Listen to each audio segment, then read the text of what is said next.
اعوذ باللہ من الشیطان اللعین الرجیم بسم اللہ الرحمن الرحیم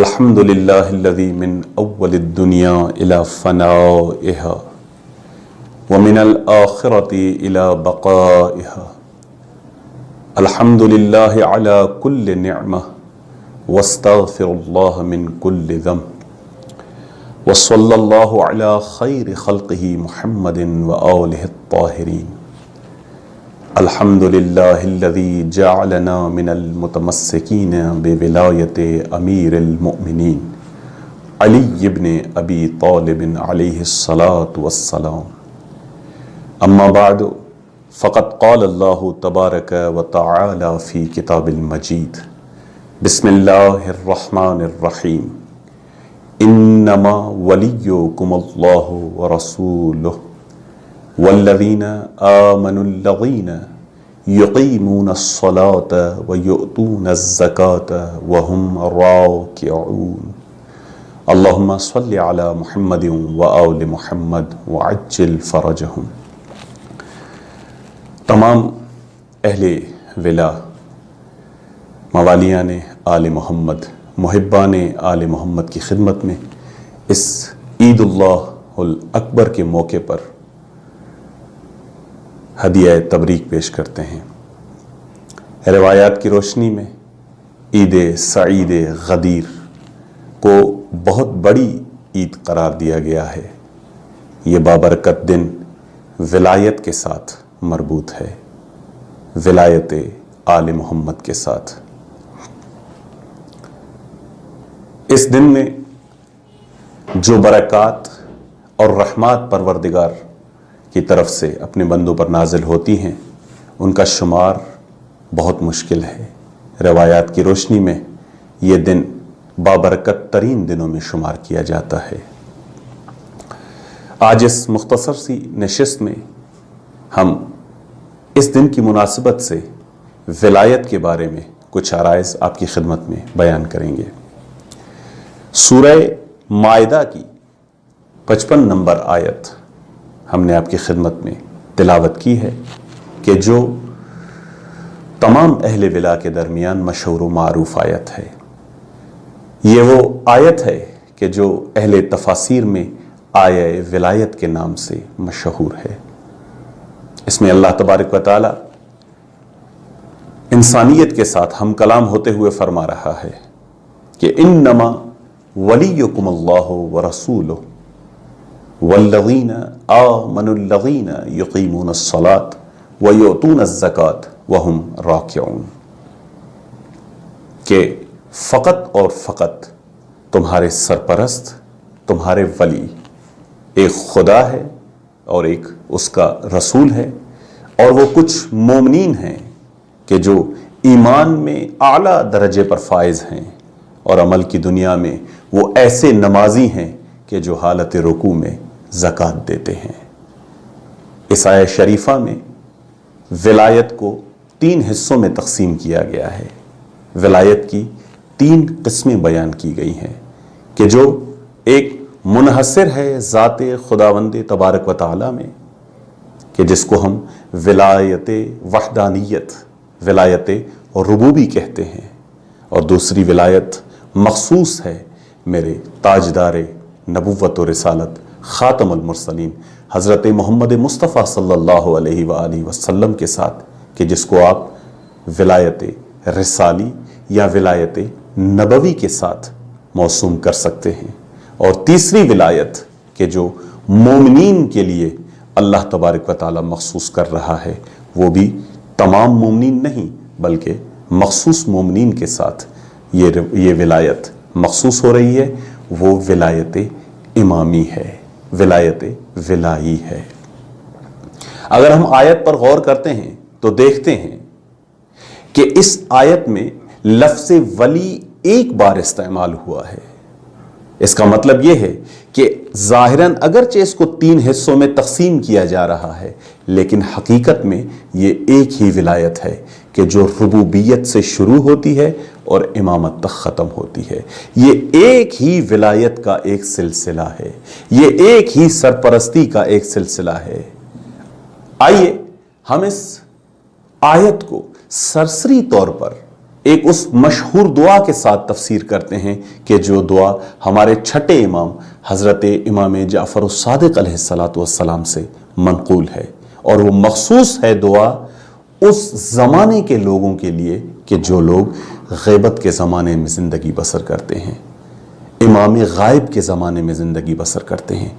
اس دعا کو شیخ بزرگوار محدث بزرگوار حضرت کلینی نے اپنی کتاب میں نقل کیا ہے، اور امام جعفر الصادق سے روایت کرتے ہوئے فرماتے ہیں کہ یہ وہ دعا ہے کہ امام صادق نے فرمایا کہ آخری زمانے کے لوگ کہ جو غیبت امام میں زندگی گزار رہے ہوں گے، ان کے لیے ضروری ہے کہ اپنے امام اور اپنی حفاظت کے لیے، اپنے اسلام اور اپنے ایمان کی حفاظت کے لیے اس دعا کو تلاوت کریں۔ وہ دعا کیا ہے؟ بہت ہی مشہور و معروف دعا ہے، جس میں امام فرما رہے ہیں کہ ہر مومن آخر زمان کے لیے ضروری ہے کہ وہ اس دعا کی تلاوت کرے، بارگاہ رب العزت میں جائے، دست دعا بلند کرے اور کہے اللہم عرفنی نفسک فإنک ان لم تعرفنی نفسک لم اعرف نبیک۔ اے میرے پروردگار، میں تیری بارگاہ میں یہ چاہتا ہوں، یہ دعا مانگتا ہوں کہ اے میرے رب، تو مجھے اپنی معرفت عطا فرما، تو مجھے اپنی پہچان کروا، تو مجھے وہ قوت عطا کر کہ میں تجھے جان سکوں، تجھے پہچان سکوں، تیری معرفت حاصل کر سکوں۔ کیوں؟ فَإِنَّكَ إِن لَمْ تُعَرِّفْنِي نَفْسَكَ لَمْ أَعْرِفْ نَبِيَّكَ، کیونکہ اگر میں تجھے جان نہیں پاؤں گا، اگر میں تجھے پہچان نہیں پاؤں گا، تو میں تیرے نبی کی معرفت سے محروم رہ جاؤں گا۔ اگر مجھے تیری معرفت حاصل نہیں ہوئی تو میں تیرے نبی کی معرفت نہیں حاصل کر پاؤں گا۔ دعا کے کلمات اور آگے بڑھتے ہیں، اللہم عرفنی نبیک، عرفنی رسولک۔ اے میرے پروردگار، تو مجھے توفیق عطا کر، تو میرے لیے وہ زمینہ فراہم کہ میں تیری رسالت، تیرے رسول، تیرے نبی کو جان سکوں، اس کو پہچان سکوں، اس کی معرفت حاصل کر سکوں۔ فَإِنَّكَ إِن لَمْ تُعَرِّفْنِي رَسُولَكَ لَمْ أَعْرِفْ حُجَّتَكَ، چونکہ اگر میں نے تیرے نبی کو نہ پہچانا، اگر میں تیرے رسول کی معرفت سے محروم رہا تو لم اعرف حجتک، میں کبھی بھی تیری حجت کی معرفت حاصل نہیں کر پاؤں گا، میں کبھی بھی تیری دلائل و براہین کی معرفت حاصل نہیں کر پاؤں گا، میں کبھی بھی اس حجت کی معرفت حاصل نہیں کر پاؤں گا جو حجت نبی کریم صلی اللہ علیہ وآلہ وسلم کے توسط سے تو نے مجھ پر قائم کی ہے۔ اللہم عرفنی حجتک، اے میرے پروردگار، تو مجھے اپنی حجت کی معرفت نصیب فرما، تو مجھے وہ توفیق دے کہ میں تیری حجت کو پہچان سکوں۔ فَإِنَّكَ إِن لَمْ تُعَرِّفْنِي حُجَّتَكَ وَضَلَلْتُ عَنْ دِينِي، چونکہ اگر میں نے تیری حجت کی معرفت حاصل نہیں کی، اگر میں تیری حجت کو پہچان نہ سکا تو میں اپنے دین سے گمراہ رہ جاؤں گا۔ تو آپ نے اس دعا میں ملاحظہ کیا کہ اس میں معرفت کا ایک سلسلہ ہے کہ جو ذات خدا سے شروع ہوتا ہے اور حجت تک تمام ہوتا ہے، اور یہ ایسا نہیں ہے کہ ہر معرفت دوسری معرفت سے مستقل اور الگ ہے، نہیں، ہر معرفت دوسری معرفت سے جڑی ہوئی ہے۔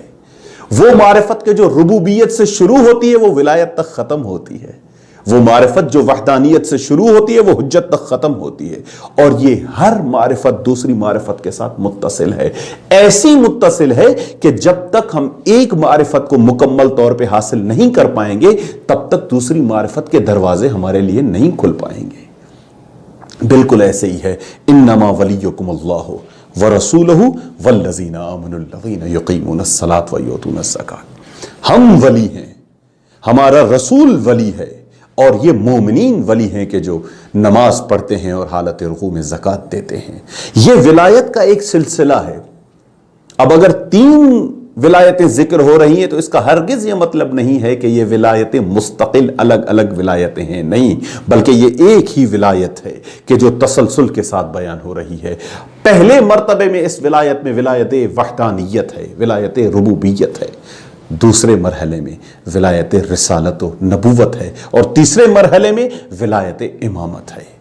اور یہ 3 ولایتیں ایک دوسرے کے ساتھ اس طرح متصل ہیں، اس طرح گرہ خوردہ ہیں کہ یہ ایک دوسرے سے جدا نہیں ہیں۔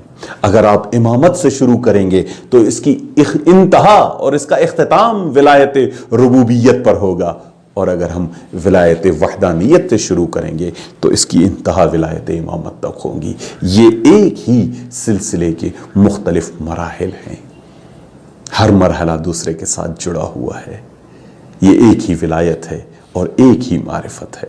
تو آپ نے ملاحظہ کیا کہ اس آیہ شریفہ میں جو ولایت وحدانیت، ولایت نبوت اور ولایت امامت بتائی جا رہی ہے، یہ ایک ہی سلسلہ ہے کہ جو متصل ہے ایک دوسرے کے ساتھ۔ جب تک ہم ان تمام ولایتوں کو نہیں اپنائیں گے تب تک ہم ولایت کی حقیقت کو نہیں پا سکیں گے۔ اور اسی بات کا اظہار اگلی آیت میں ہو رہا ہے، 56ویں آیت میں۔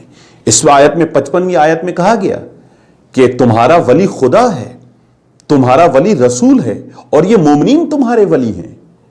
اور اس سے اگلی آیت میں باقاعدہ اعلان کیا جا رہا ہے کہ ہم فقط ولی نہیں ہیں بلکہ وَمَن يَتَوَلَّ اللَّهَ وَرَسُولَهُ وَالَّذِينَ آمَنُوا فَإِنَّ حِزْبَ اللَّهِ هُمُ الْغَالِبُونَ۔ یاد رکھنا، ہم ولی ہیں، ہمارا رسول ولی ہے اور یہ مومنین ولی ہیں، اور جس نے بھی ہماری ولایت کو قبول کیا، من یتولی اللہ، جس نے ہماری ولایت کو قبول کیا، وہ رسولہ، جس نے ہمارے رسول کی ولایت کو قبول کیا، والذین آمنوا، اور جس نے ان مومنین کی ولایت و سرپرستی کو اپنے اوپر قبول کیا، وہی حزب اللہ ہے، وہی خدا کا گروہ ہے۔ فإن حزب اللہ هم الغالبون۔ اور یاد رکھو، کامیابی، سرفرازی سب حزب اللہ کے لیے ہے۔ ہمیشہ جو غالب رہے گا وہ حزب اللہ ہے۔